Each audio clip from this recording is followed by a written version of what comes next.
In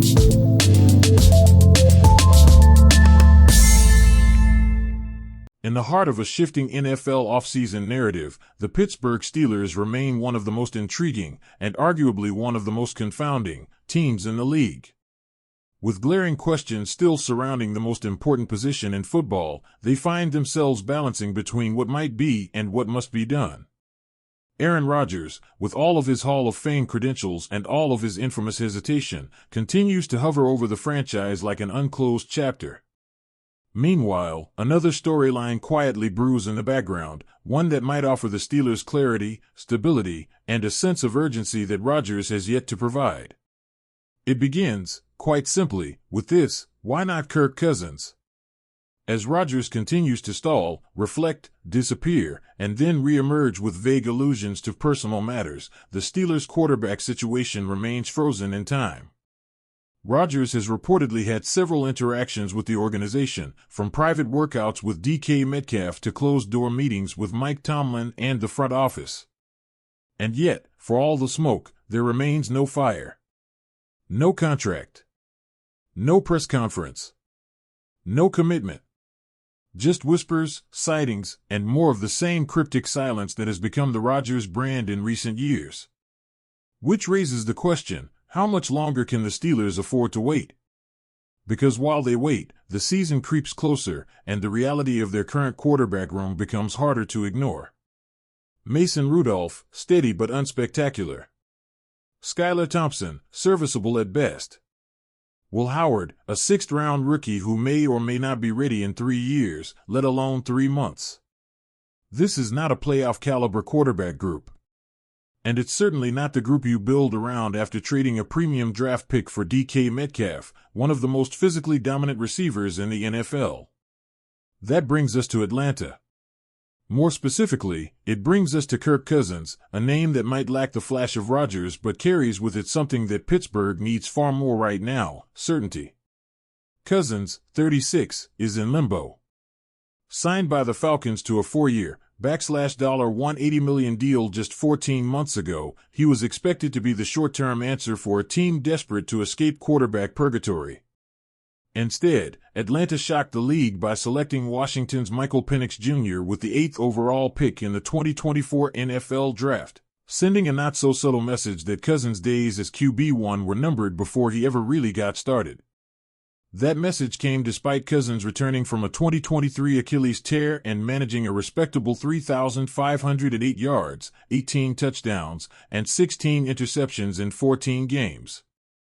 His performances were uneven, moments of brilliance marred by poor decisions and turnovers, but hardly disastrous. Still, Penix is the future, and Cousins now sits on the bench of a team that has made its decision. And yet, the Falcons are holding on tightly. Why? According to ESPN's Dan Graziano, the reason is as frustratingly simple as it is financially burdensome: stubbornness. The Falcons handed Cousins $100 million in guaranteed money.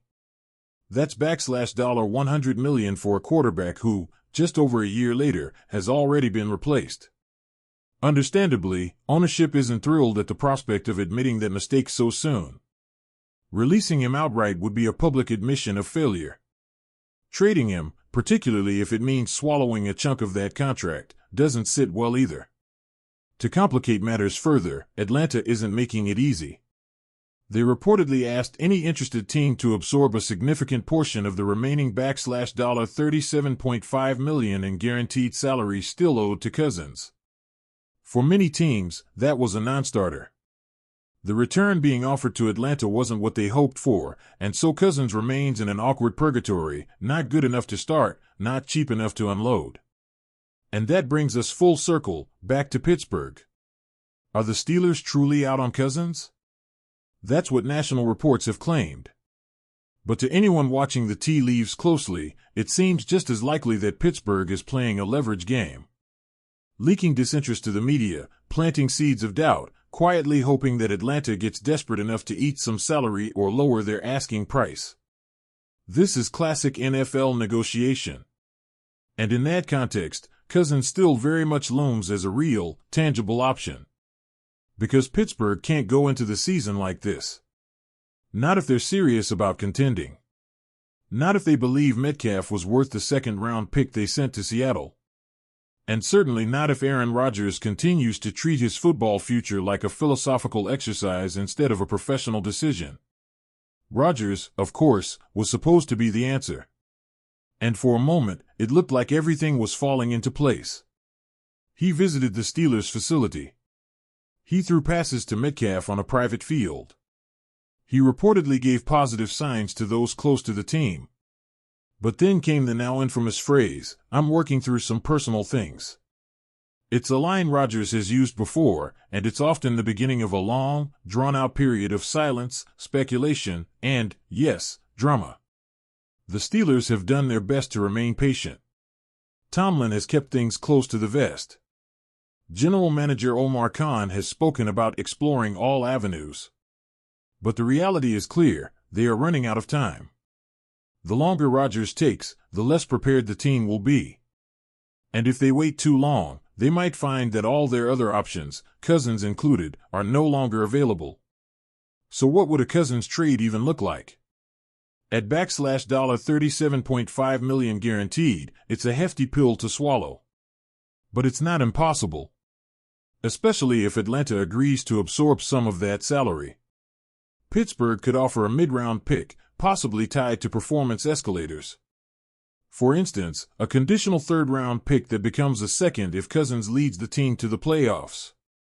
That structure gives Pittsburgh protection while offering Atlanta some hope of recouping value. And for Pittsburgh, it provides a legitimate, veteran presence who can stabilize the offense.